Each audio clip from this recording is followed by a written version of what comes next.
Welcome back to another episode of Deep Woods Horror Stories. Today, these subscribers share some truly creepy experiences deep in the woods. If you have a story that you'd like to share on the channel, be sure to send it to the email that you can find on screen and in the description down below. I would love to share your story with everyone else. Let's get into these stories.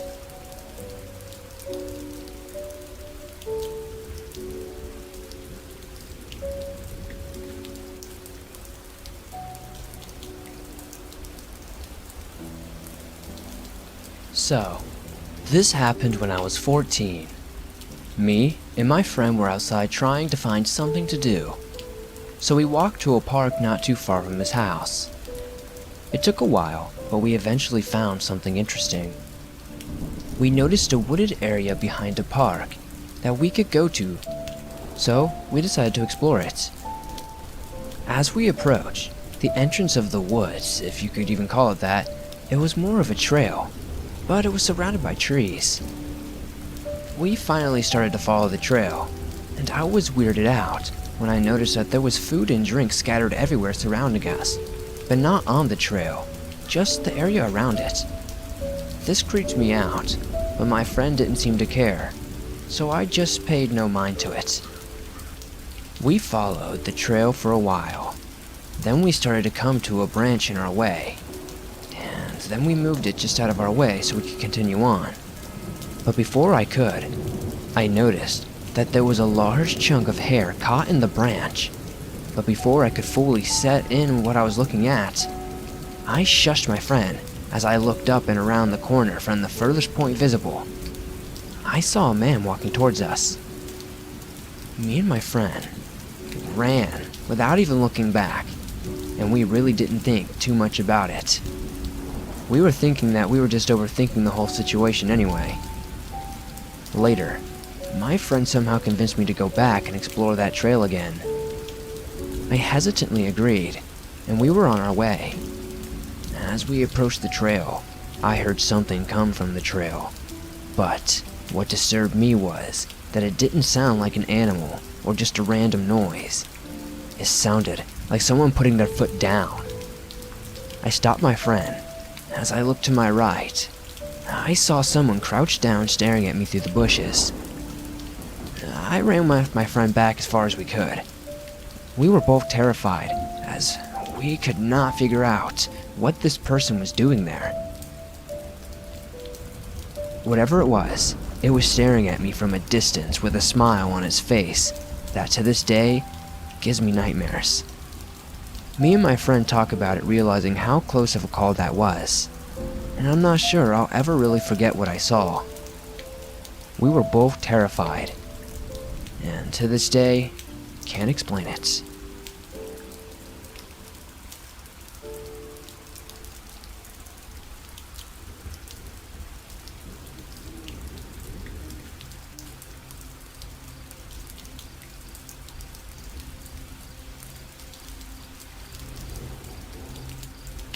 I am a very spiritual man.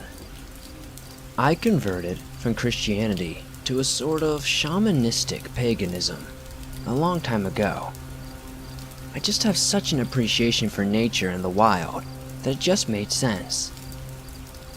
When I go hunting, I either never waste any part of my catch, or I'll dig a little pit and burn what I don't need to kind of nourish the spirits of the forest. How real these spirits were was about to be made very clear to me very soon. An old friend named Mike was visiting me, and us being avid hunters set out into the wilderness to bag us some grouse and fish. I'd say about 2 hours of hiking from our truck, we came across a stream. It was about 12 p.m. On the other side of the stream was this albino buck. Do you know when you look at water fall or something great like that and you just marvel at it? That was me. Mike, on the other hand, immediately picked up his rifle and took aim. I pushed his arm away just as he was about to fire, and the deer got startled and ran away. Mike spent the next 30 minutes cursing me out as I explained I couldn't let him kill such a beauty. We had a pretty successful afternoon.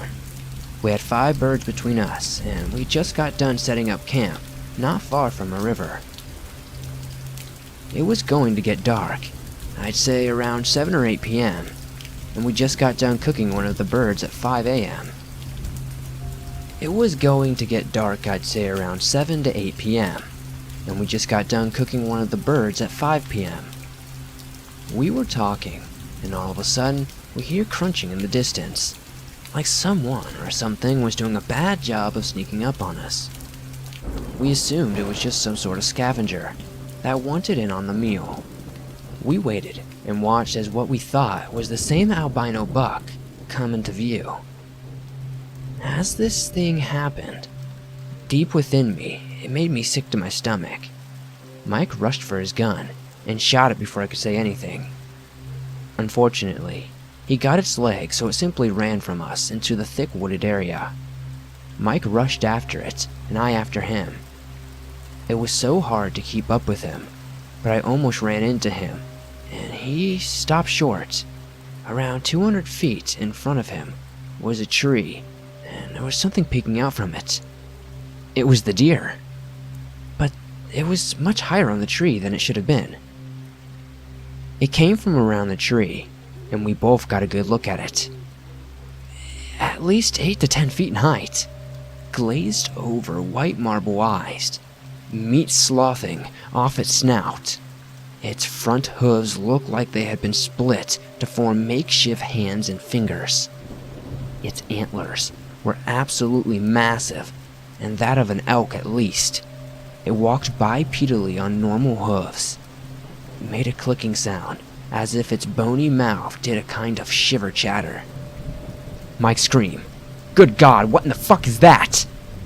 He readied his rifle, but this time, I stopped him. Something told me to give it one of the birds we had killed, so I stepped in front of him and laid a bird out. It looked at it and breathed hot, rancid breath that made me gag, but I sensed it didn't want to harm me. It bent down and took the bird. Mike took this opportunity to bolt back into the direction of the camp.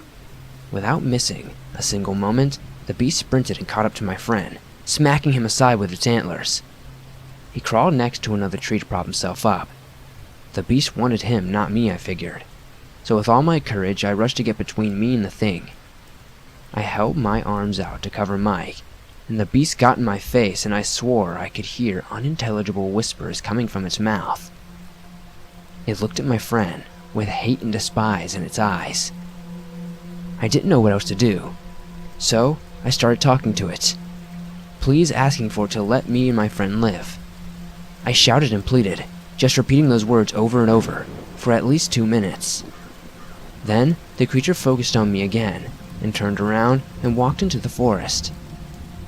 My friend was in hysterics, crying and shaking, and I brought him back to camp as it was too dark now to trek back to the truck.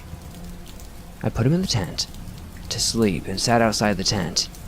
Every once in a while, I would hear the same unintelligible whispers, but finally, I passed out and woke up.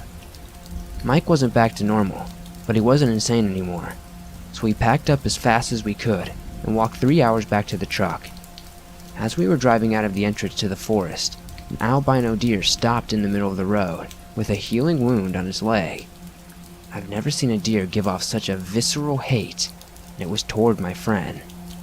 The deer gave me a look, and I gave it a nod and just tried to continue on my way. My friend will only talk about this incident when he's drunk, and he never hunts without a buddy anymore. I suggest he follow my path and start making peace with nature, but he doesn't seem to be wanting to do that.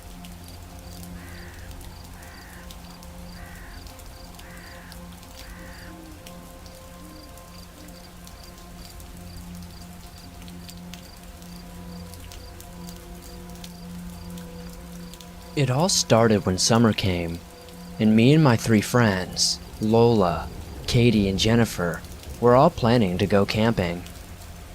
We were all excited and scared at the same time, because we were going camping alone. Lola asked her dad if he could drop us off. He agreed to take us. When the next day came, we started heading up. Lola's dad set up the camper that we were using. "There are some spare blankets inside in case you get cold," he said, before leaving. Lola's dad finally got in his truck and turned around. He stopped and rolled down his window and said, "No boys," to all of us, smiled at us and let us know he was joking, and drove off. There were 3 rooms in the trailer, 1 master room, 2 rooms with bunks, and each room had a TV in it, so nobody cared what room they got. Everyone knew that Jennifer didn't like small rooms, so we let her have the big room. I was in a room with Lola, and Katie was in a room by herself. I started unpacking when we heard a loud boom outside. "Lola, did you hear that?" "Hear what? The boom?" "Yeah." We both looked at each other, startled, and then continued unpacking. Something seemed off. It was the fact that Lola was so chill about it. I was done unpacking, so I walked outside and started a fire. Jennifer walked out and asked if I saw it. I asked, "Saw what?" And then she started freaking me out. She was staring behind me, panicking. Her eyes darted back and forth, and then she calmed.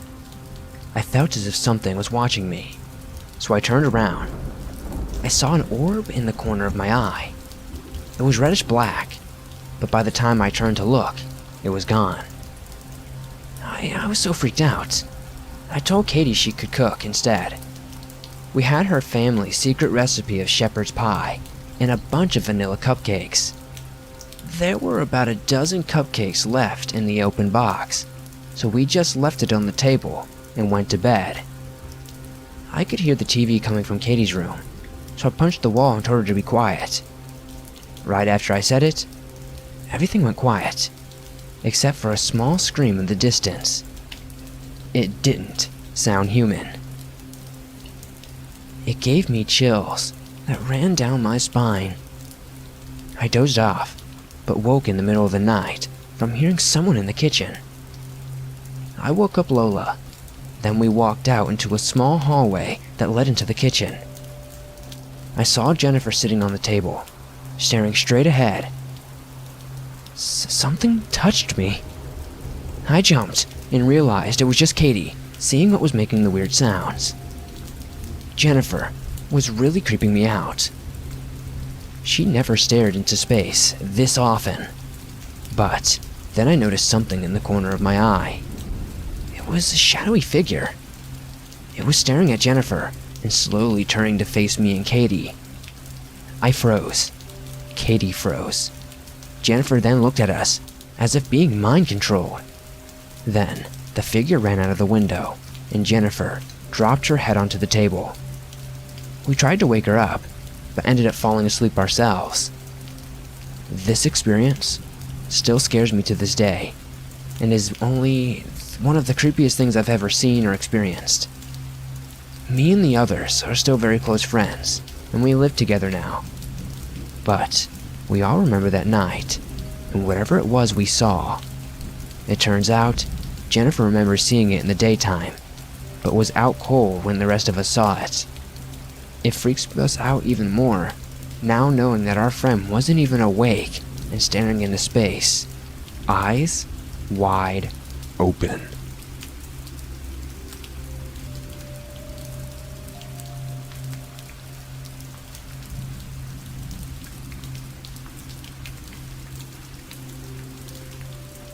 I live right next to a Navajo reservation, and have made friends with many of the people there my age. We like to hang out, play video games, and just be normal teens. I walk over a lot, since my best friend lives a little less than a mile away from me. This isn't a long trek, and usually takes me about 25 to 30 minutes. I've made this trip dozens of times, and have grown very comfortable with it. I know the people along the way, so I'm not scared or on edge. There is a patch of forest, however, about midway there. It's a little unnerving sometimes. There is always that feeling of being watched. This was a regular occurrence for me, so I tried to just ignore it and shake it off as my mind was playing tricks on me. This day, I spent more time at my friend's house than I meant to, and when I left it was already getting dark. I reached the stretch of forest right as the sun disappeared from the sky. I shivered a little as I readied myself to begin the journey through. I was 10 steps in when I heard a branch snap. You know the sound, the one that screams there is definitely someone or something there with you. I froze, not sure of what I should do next. Should I run? Should I turn around and book it back to my friend's house? I didn't know the best option in this situation. I whispered, "Hello?" hearing my voice crack as the words fell from my lips. I don't know why I even opened my mouth, but it was out in the middle of nowhere, and I figured I would just listen for any reply. My heart sank when the answer came back in the sound of my own voice. "Hello?" I started to breathe too fast. My heart pounded against my chest. I felt like I might faint. "Hello?" My voice came again, but not from my mouth. I wanted to run, but my feet felt cemented to the ground. I couldn't scream, and I couldn't reply, as my voice echoed over and over from a short distance away. I couldn't pinpoint exactly where it was coming from. It sounded like it was everywhere around me. "Hello? Hello? Hello?" it repeated. "Stop it!" I finally managed to tear from my lips, and everything went silent. For a long minute, nothing happened, and the air grew stale, and I realized for the first time that there were no typical forest sounds. There were no bugs, no frogs, no crickets, nothing. I stood there, terrified, waiting to see what would happen next. "Stop it!" it mimicked back. I'd had enough at this point and was willing to have my heavy legs to move. Before I could take a step, I heard rustling in the bushes 20 feet to my left.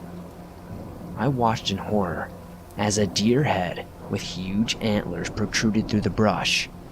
As it came further out and stood up on 2 legs, I took off. I flew out of those woods and all the way home in record time. I said nothing to my mom when I got there. I just went up to my room, laid down, and thought about what happened. My mother came in at some point and asked me if everything was all right. I replied with a yes. I was just tired.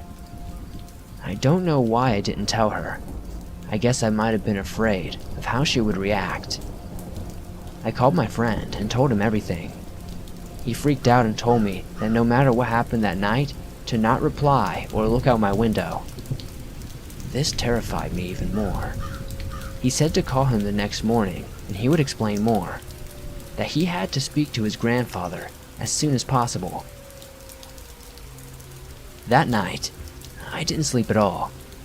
I stayed awake listening to every little sound that night brought. Around 3 a.m., just as I was about to drift off, the air changed and the night sounds quieted. I felt my heart begin to pound.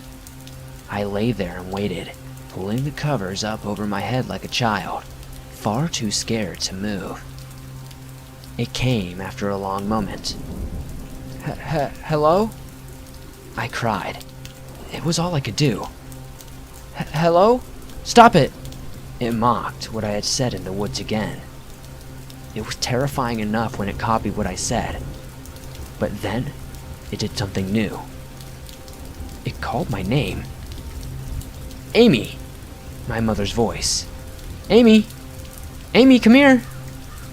"Hello? Stop it!" My voice again. For the rest of the night, the creature outside my window called my name in my mother's voice and repeated what I said in the woods over and over. In the morning, when the sun broke through the dark, it finally stopped. I fell into a fitful sleep. I woke up around 12 to my friend calling to tell me that he had spoken to his grandfather and could explain what happened to me.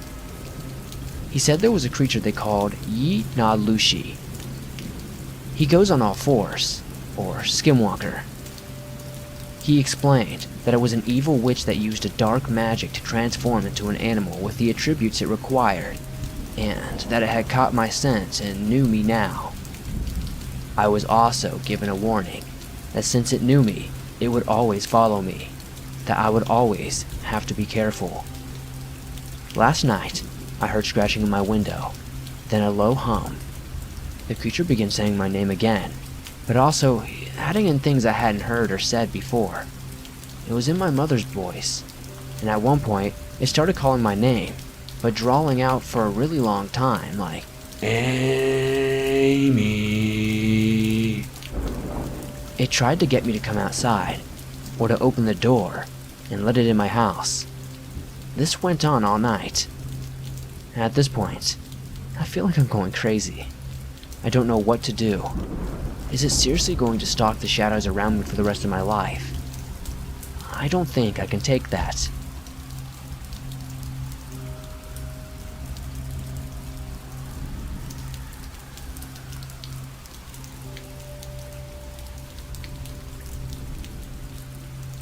This is a true story. My stepbrother and I were only 14 and 16 years old at the time, and we were at our remote cabin in Maine. My stepmother is Native American, so the cabin is on tribal land. It is about an hour ride on old logging roads. To give you an example, there is no cell service and you cannot hear anything. There are no noise pollutions. There are 2 cabins on the little stretch of the lake.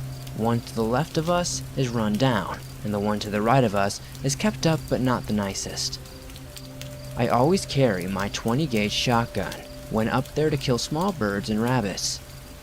I had just gotten my .40 Smith & Wesson as my birthday present, and thought I was very cool walking around with it on my hip. I'd pull it out and shoot it at trees. I got pretty good before the trip.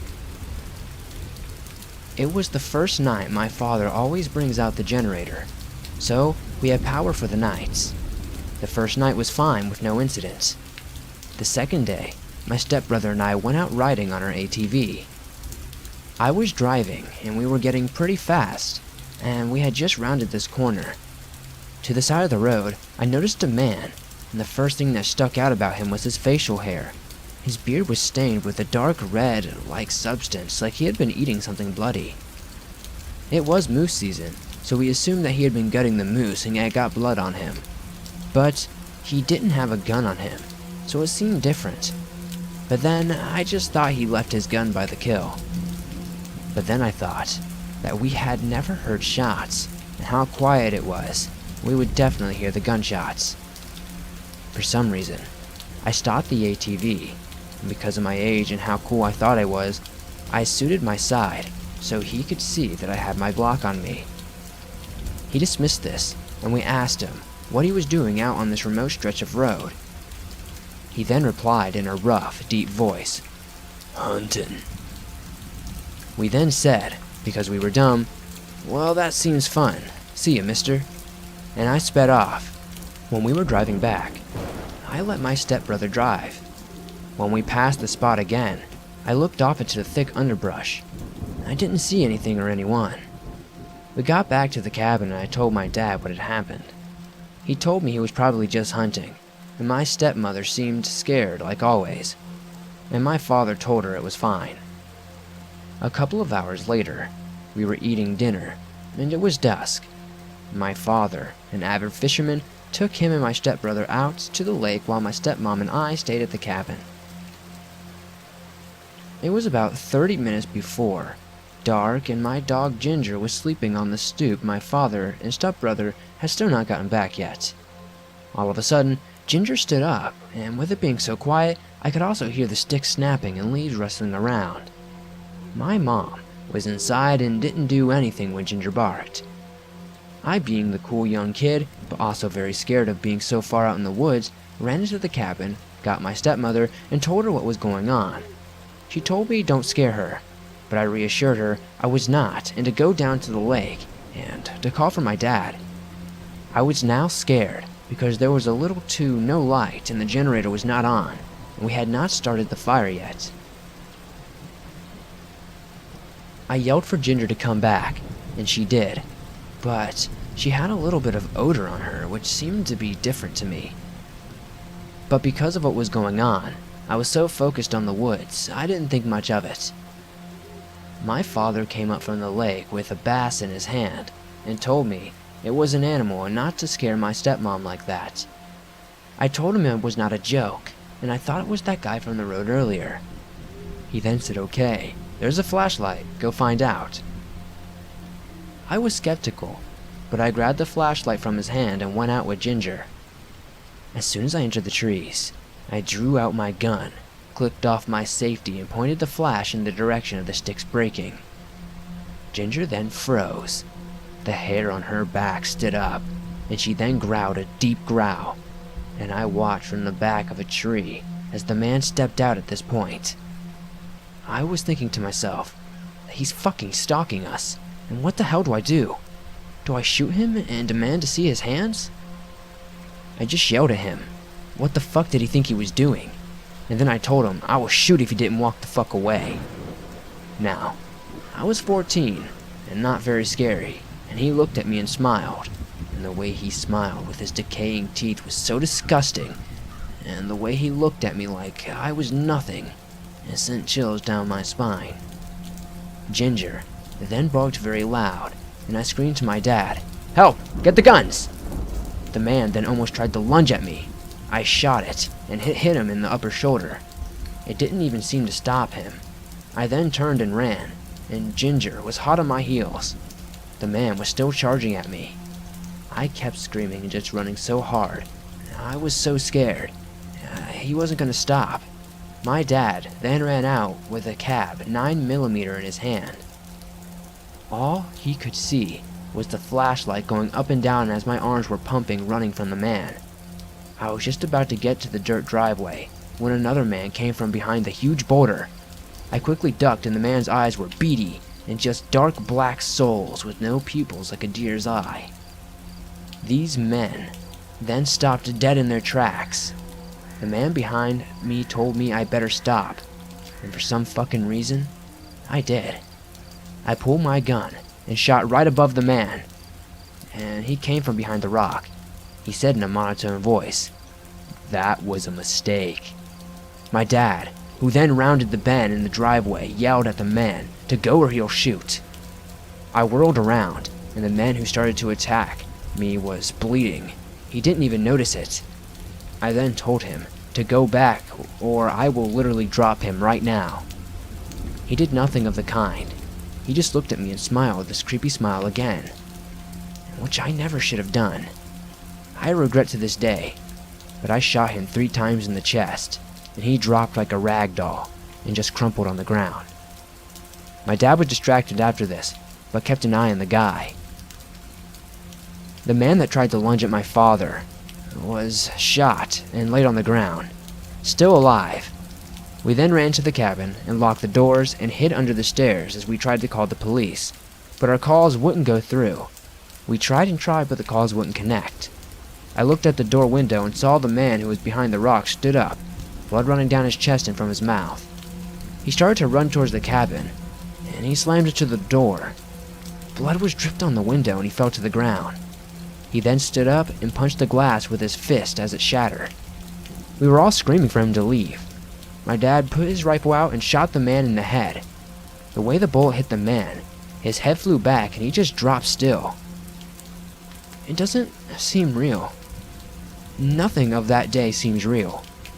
The cops then told us they were not in the system and had no idea who they were. And to this day, we haven't gone back to that cabin, and the men are still not identified.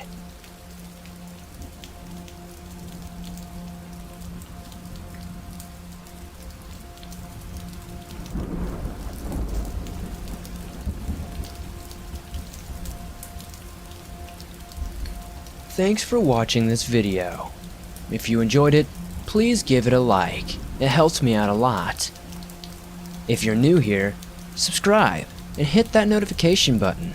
I upload videos almost every single day.